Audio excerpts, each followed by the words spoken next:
Maganda.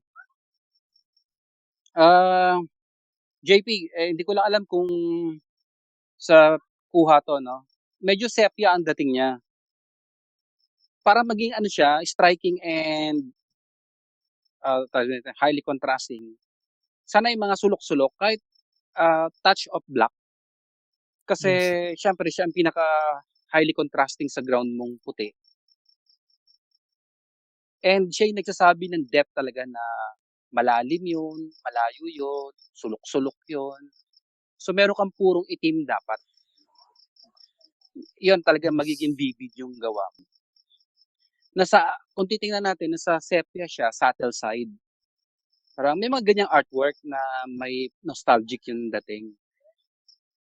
Pero kung ganyan ang gusto mong talaga personal effect mo, yung parang medyo may nostalgia, okay naman yun, okay din.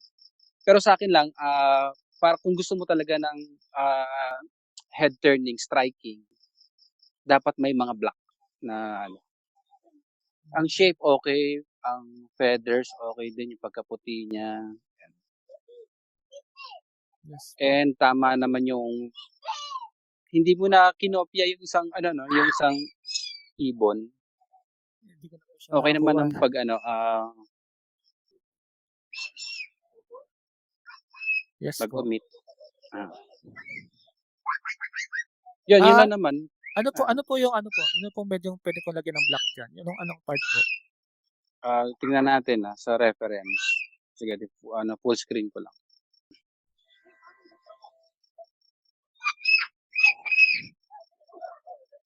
Ah, tulad nitong sa pakpak, yun tama. Kung titingnan mo dito sa pakpak, yung sa bandang ilalim, Yes po. siyempre, normally ang light palagi nasa taas.